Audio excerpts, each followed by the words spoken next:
So the first person that I need to recognize is DMV Poet. Please stand up. I want to, the camera is the few.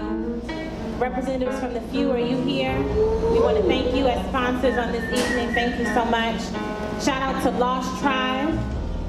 Shout out to Fresh Daily Inc. for your sponsorship this evening. Thank you so much.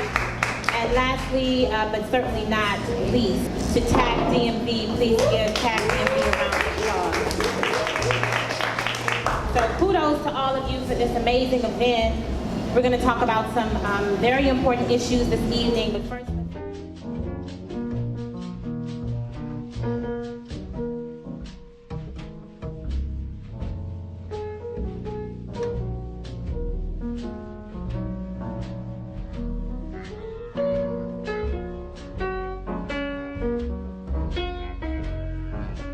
back to question number one. It's about mass incarceration and the Black community. But according to the Department of Justice, there's a link between low reading ability and crime.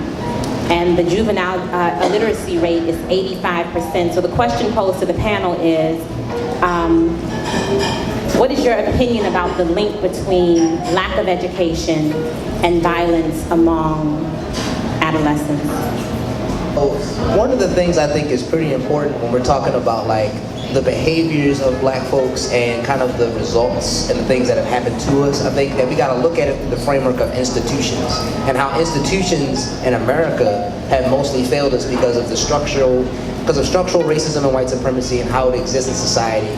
Most institutions have failed Black people. And you know, you can talk about juveniles in general, but from my perspective, you know, the short answer is structural racism. I mean, it's difficult because I think that people think about it in a vacuum. Like there's all these different, because to me, you know, the only logical conclusion to living in a white supremacist society is Black death. You know, there's no way that you can succeed. Even, I mean, the thing is, you have to succeed in spite of. Like Black people that are here, that have gone to college, that have businesses, that are succeeding in life, we are succeeding in spite of. But if you live in the hood and you grow up in the hood, the only logical conclusion of that, unless you work back against the forces that are keeping you there, you're gonna die. In 2025, if I want to build a prison in 2025, I look at the failure scores of those third grade standardized testing and the fourth grade special education population to determine how many beds I should estimate for my prison. So I think there's a direct link in illiteracy and the growth in the prison industrial complex.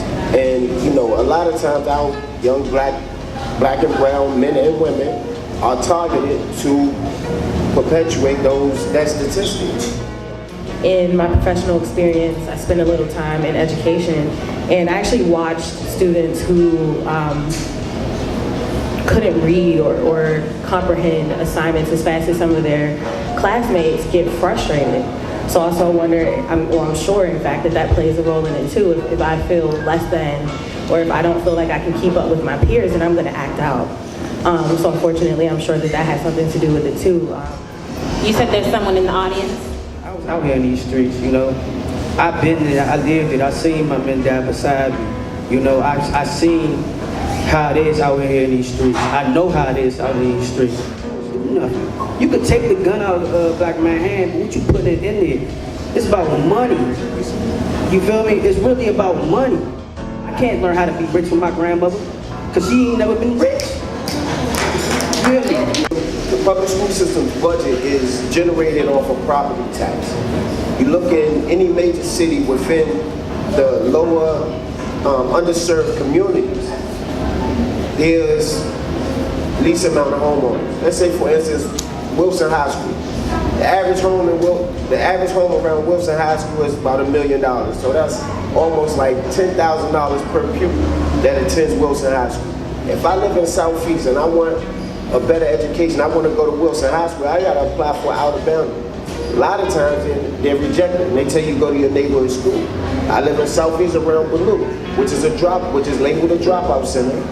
I go to Ballou, the average property tax, there are no homeowners. So to make up for that, they have to rely on private grants and funding. Those individuals that give that money to the school pretty much dictate where that money goes. A lot of times it goes to the sports department, goes to the band, but little to none of those dollars goes to education. And we were talking about schools. It's really speaking somewhat to the point that you just made, Donald, right? So this question says that studies show that most crime amongst adolescents are happening after school, and that there is a severe lack of after-school programs available to these kids. Do you all agree that the lack of programs after school is one of the reasons that violence has increased amongst the younger generation? And an idle mind is a devil's workshop. We all know that. So there's no way for you to express yourself because a lot of art programs have been taken out of school and the budget is so low that you can't express yourself in sports. How do you find yourself? What do? How do you occupy your time? You're not interested in school, so you're not gonna run home and do homework. Mommy, daddy's not there, but all your friends are out on the street. There's just tons that you can get into if there's nothing for you to do. So I personally identify with that, and I think that has tons to do with it. There are lots of great organizations led by people who are black and other from the community. The problem is that they don't get funding, they don't get support, and they don't get the same level of access that some of these organizations that are external to our communities come in and do. So a lot of young people probably still won't get the funding. And so to me, that's a structural problem because I think what we see is we only see black people. We see black people in schools with no access to programming, and then we start saying to each other like, well, we need to do more. But the problem is I know dozens and dozens of brilliant black people who cannot get a grant, who cannot get checks. And the thing is, the other problem is we don't support our own organizations as much as white folks do. But that's something we need to change. I went to Garnett-Patterson Elementary School, and there they introduced me to skiing. And my country black tail would not have been skiing had it not been for that program there. So you're right, it broadens your horizons. And when you talk to the kids, most of them say there are no programming. And the programming that exists within the rec center don't cater to the population that are out committing crimes. They cater more to the elementary school population. They don't have midnight leagues for the young men to come off the corners and into the gyms and play, intramural sports or anything. We're not going to get the grant funding. We're not going to get it from other people. We're just not going to get it. Do we already have the resources inside of our communities? Of course we do. If we're able to get J's, if we're able to get the hottest clothes, if we're able to do these things, what happens is we're allowing our power of money to quickly leave our neighborhoods. And what's happening is when that money is leaving our neighborhoods and people are getting it and it's going to these grants and people are using it for what they want it for. We are the main ones that are spending stuff and it's not rotating inside our community. A great example would be like the Black Wall Street. The Black Wall Street stated that the dollar changed over 100 times in their neighborhood, in the black neighborhoods before it ever left out. Now, I doubt if it goes 3 times before leaving our neighborhood. Where we get our nails done, where we get our hair done, where we buy our clothes, where we eat at, everything. Our money leaves our neighborhoods. And so if that money's leaving our neighborhood, then we're not going to be able to have the resources to develop these after-school programs. Yeah. We have to be strategic on making sure that we control our resources and keep them in our neighborhoods to build our future generations to create a more lasting legacy. We're going to have to take that. We're going to have to take the ownership of it. In 2014, research study shows that a combined 70% of millennials claim to be unaffiliated with any particular religion. Does that have an effect on homicide increase? I would say yes. But I think that the problem is that when people talk about religion, there's a distinction between religion and spirituality. People's spiritual practices are distinct, because that's just your personal beliefs and higher powers and whatnot. Religion is the institution. Same thing with school. School is the institution. Pedagogy, curriculum, how they get taught, how you learn. That's about the individuals you're dealing with. The structure and the system is supposed to maintain a a process by which people become more in line with the divine and with God. And so the problem is that religion is perverse in America. And the problem is when you talk about white supremacy and racism and how it infiltrated our ability to organize resources in the black church, for example, that you can't really do that effectively. And I mean, but people like Pastor Jamal Bryant, for example, in Baltimore, the Empowerment Temple. This man created the Freddie Gray Center and did not put one dime in the Gilmore Homes with that Freddie Gray Center. He got money to found that Freddie Gray Center. It's not even in the Gilmore Homes neighborhood where Freddie Gray grew up. And it's like, see, you have a mega church, you have a powerful influence, and you have an ability, but they don't actually have an impact on the black community in the ways that it could. As opposed to before, the black church was the engine of the civil rights movement. But now, where do you see black churches? In Baltimore, we have over 2,000. We have over 2,000 churches in the city that got less than 650,000 people. Why do we need this many churches? Like, what are they doing for our community besides just uplifting themselves in their own personal profile? So to me, that's the problem. The institution is wrong. The spiritual practices is one thing, but what is the institution doing for our community, and how is it going to impact us positively in the future? And it's a feeling of hopelessness. And I feel like that's something that church and definitely spirituality can perhaps offer you, right? If there's something greater that you're working towards, then maybe you can hold on just a little longer, right? Maybe you can fight a little harder. And then beyond that, the sense of community. The pastors, the imams, the youth ministers, the youth imam from the different religious institutions need to come out to the community, be a presence felt, participate in safe passage program, sit out there and talk to the kids, find them where they are. Because they're not going to come into your establishment because they don't feel that connection. They don't feel that trust. There's a vicious disconnect, and I think if that bridge was connected, then it can definitely be a useful tool in curbing a lot of neighborhood violence. I believe that the church can be an awesome help in the community. But here's the issue, and the reason why I believe the church has not been effective up to this point. I get this call from God that I'm supposed to start this church. I'm excited about setting up this church. I think the first thing I need to go do is get a building. I need to have a place where we can come and worship. I get this building and I get overhead. I gotta pay rent, I gotta pay the lights, I gotta pay for the water, I gotta pay for the gas, and I pick up all these different bills because I say I gotta do ministry in this neighborhood. So then I pick up these bills and I got the people coming in, and my heart is pure. I want to preach God's word. And as people are coming in and you're seeing lives are being changed, but you're checking the tithes and offering bucket, and you're like, man, this is barely getting over my bills. So let's do some outreach. Let's get some more people to come to the church so we can get some more money, and as long as we're paying the bills, then we can start reaching out to the community and do some more things and outreach, things of that nature.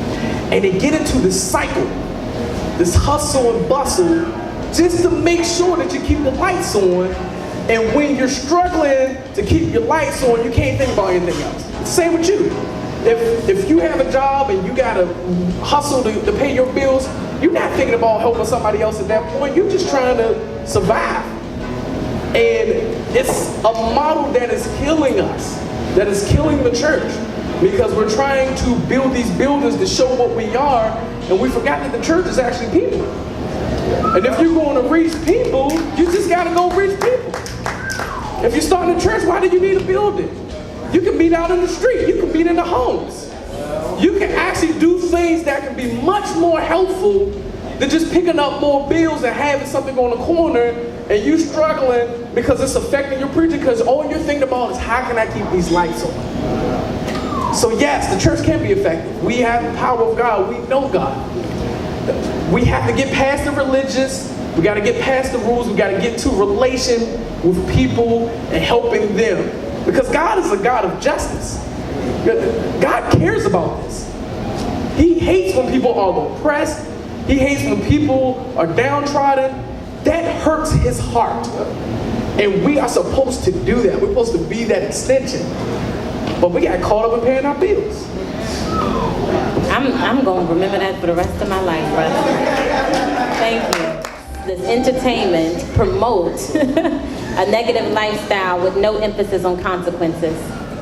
I see the influence that I had based on, as you know, my buzz got bigger, and decided not to promote that anymore. I've done a lot of things. A lot of people who rap about and talk about the glorified, they ain't even done it. If you have done it, you wouldn't want to talk about it. You wouldn't want to glorify, you would want to tell them, you know what I'm saying, like, I like to party and turn up. All my songs are going to be like, don't do this, do that. You know, like I said, it's my music, but at the same time, I'm conscious of that, and I try my best to create a whole lifestyle, a whole brand, a whole crew, my hippie life crew, that just represent peace and love and making music and, you know what I'm saying, art. It's not that serious, but I'm not about to sit up here and shoot them up, bang, bang, kill them, but I don't knock the ones that do it because, again, that's their art form. If that's what they're about, if that's what they're around, if that's what they're living, they're expressing their feelings. You see what I'm saying? And so when I rap about it and I interact with these kids, I let them know, like, that's my life. That's what I've been through. You know what I'm saying? I'm rapping about what I've been through, not telling you to go do it. You know what I'm saying? I'm just giving you an outlook of what's happening in my community and a few of the things that you should stay away from. And, you know, whether it's drill music, trap music, whatever the case may be, I don't think a 14 or 15-year-old should be listening to it or have access to it. And I'm just going to keep it 100. You want to train it the right way, but that's just not the right way. And then if you become an adult and you want to listen to that language, you know what I'm saying, that's cool. Whatever you watch, you see, you entertain it, you're going to do it. Because that's what you see, it's media. And if we keep allowing people to allow us to allow that to happen without saying nothing, because we got to say something. We can have these discussions all day, but after this day, when we walk up the street, we ain't gonna say nothing, we ain't gonna get nowhere. What's petty about like mainstream media and pop culture is that black people just can't be ourselves. We can't be an artist and not worry about what comes along with that. Because if you start talking about smoking and drinking in your raps, it's like now every black person that looks like you, that you become a representative of your race. But the problem is that Miley Cyrus doesn't have to worry about that. You know, neither does Taylor Swift, neither does any of these white people who may talk about questionable material like we do. But the problem is that we live in an anti-black society that does that to us. And what I do is for me. What I write is about me. If I feel like talking about sex, I'm talking about sex.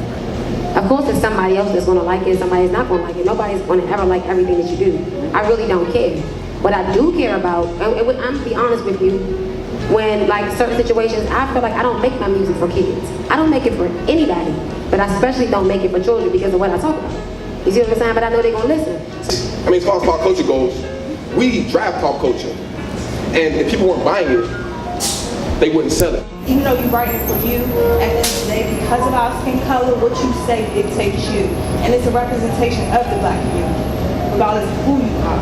When I walk in here and I'm black, and I work in white corporate America, and no matter how much my boss is cool with me, I know what I do is a representation of all black people. Like you said, don't ever think you ain't nobody role model.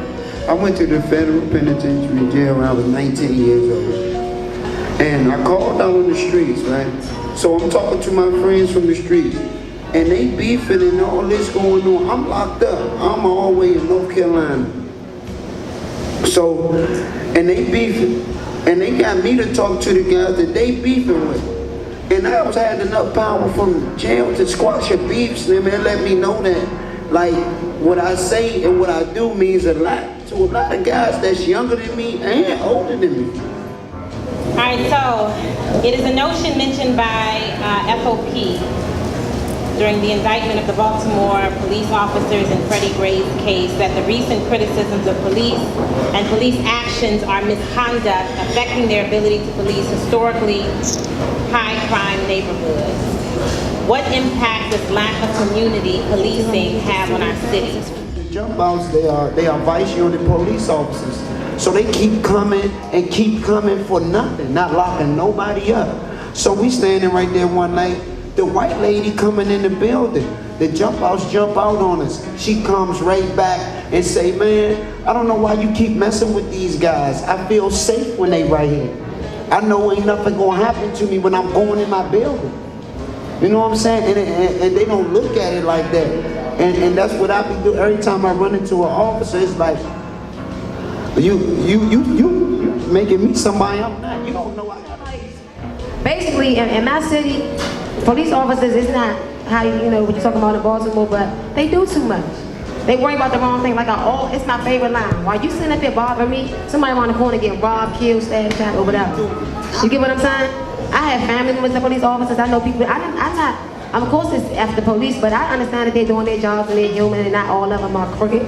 And so now people are trying to figure out what's the solution. To me, it's already people doing work. There's a coalition of black-led organizations in Baltimore doing that. And if you're talking about the effect of not having community policing, Freddie Gray, that's the effect of not having community policing. Black people being brutalized by police on a consistent basis, that is the effect. 2 weeks ago, at the Congressional Black Caucus, I got a chance to hear from a police perspective from Chicago, right? And I'm not defending him, but what he said was, when I got into this job as an officer, I wanted to be officer friendly, right? I got into the job, I wanted to be officer friendly, but the people that I wanted to protect treated me so bad, right? Not just that, but on the other end on his job, he has to deal with racism from his colleagues for the fact that he's trying to help and be helpful to his community, right? This city, Washington, D.C., is outsourcing its police officers from these West Virginia states, these southern states, where these police officers already have the racist mindset. But we're going to close this with a representative from the Black Lives Movement, Janisha. Janisha, please come up here and tell us more about who you are. Okay. And of course, we understand the Black Lives Matter movement. So can you please give Janisha a warm round of applause?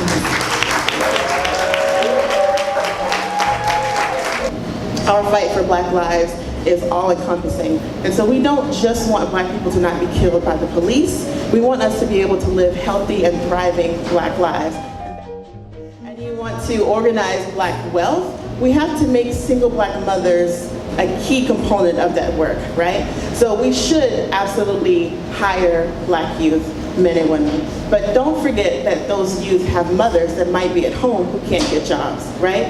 Who have mothers who are going to sell their bodies or drugs because they need to feed their kids, right? And so that violence that happens at home obviously manifests itself in the youth, and it leads to anger and all these other frustration issues. So that's one thing.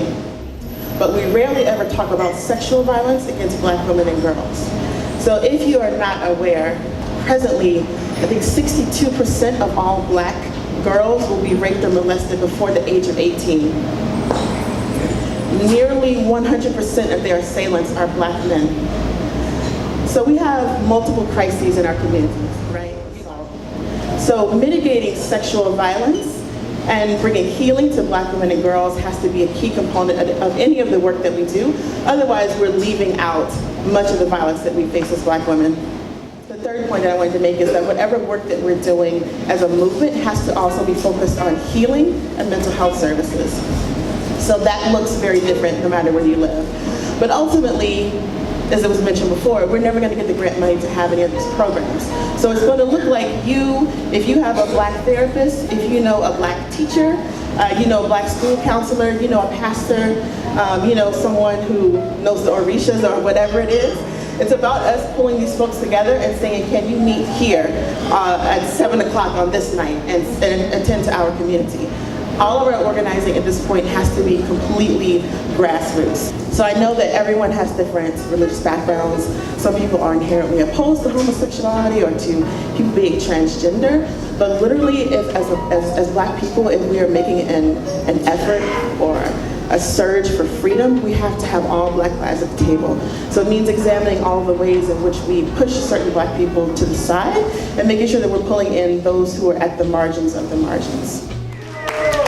It was really important for us to be able to demonstrate for our city, for our community, that we can come together as young professionals that all have kind of our own businesses, our own efforts that we're doing in the city, come together as one unit and put on something that's going to actually have a positive impact on the overall community. And that was very important. I know that was one of my main topics, that was one of my main focuses, is to kind of assemble a group of people that were going to be able to work together and build a positive vibe and build an open conversation for all of us to come together, the panelists, including the audience. I want to thank everybody for your amazing questions and for your amazing interviews. We're going to pass the mic around a little bit because I know everybody kind of has something to say, so who wants to go next? Well, I just want to say thank you to everyone who came out, the panelists, for responding, wanting to participate. I'm always big about using your platform to better your community because it starts with us. So thank you again, and this is not the last event. This is actually the first one. This is going to be a series of events. We want you all to step in, be a part of it, hands-on, not just behind, the Instagram, Twitter, and Facebook. Do the footwork, because that's where it begins. That's where it ends. So thank you. Hey man, this was beautiful, and I definitely love the crowd. I love the interaction. The panelists were incredible, especially given the diversity of the topics. I think that everybody put their best foot forward in that and gave their own perspectives. My name, by the way, is Walls. I run a social commentary series by the name of The Few. So what we do amongst people is similar to what happened on this stage. We kind of ask people what would they like to see less of in the world. So I feel as though all of the panelists kind of touched up on a lot of things that the people that we interviewed have also spoken on. So I definitely appreciate that. I want to shout out the team though, man, squad. You know what I'm saying? Like, they made it happen. It's so rare a lot of times that you see people with their own individual things and their own individual efforts come together collectively to put something that's almost selfless and egoless, together. So I definitely appreciate that, and shout out to Black Lives Matter as well. I appreciate you answering all of those questions, and Rebecca, our moderator, she did a really great job. Again, I appreciate all of you guys, and I also want to thank Youth as Resources, YAR, for coming out and bringing the youth out. So that's greatly appreciated. Thank you. What's going on, everybody? What's up? It was just an honor, man. I really was touched by this brother right here, man. You really dropped some jewels, man. And some of the things that I wanted to jump in, I was like, yeah, hey. But it was just a beautiful panel, man. I think there's a biblical reference that says, where 2 or 3 are gathered, there I am also. And I think that's what spoke to this night. You see the few of us up here, but you can see how many had played and we're here tonight. So everybody has something to give, and I think you should just give something. It takes action. So I'm just proud to be up here and to serve.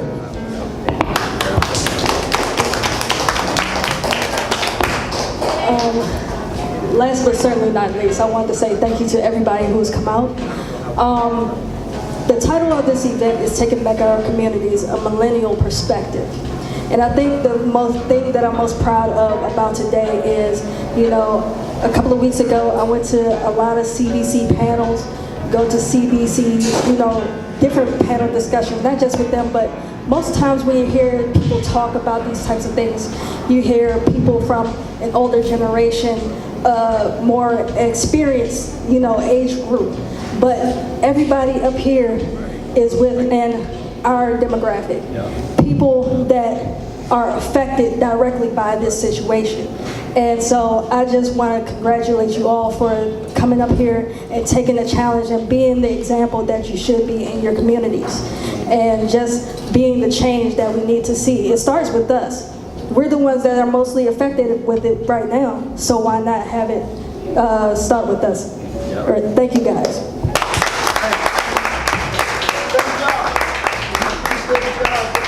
This has really opened my eyes to a lot of things, and I have a lot of work to do. I will say that. Touching back on what you were talking about, young lady, my point was that I do understand the influence I have, and I'm just going to take my responsibility on using it to do the right thing, and that's it. But then I'm still going to talk about what I talk about. But I've learned something today, and I really am appreciative. I'm very sensitive. I'm a Scorpio, so I'm not gonna get into it that much. But thank you. I love y'all. Yeah, thank you. So let's thank Smith Public Trust for allowing us to come into their space, for the amazing food, for the amazing drinks, for the amazing service. Make sure you come back. You patronize everything. you make sure you come back and see the space. This is a black-owned business. I know Miles, he's an amazing guy. And, you know, just make sure you come back. Make sure you patronize the space.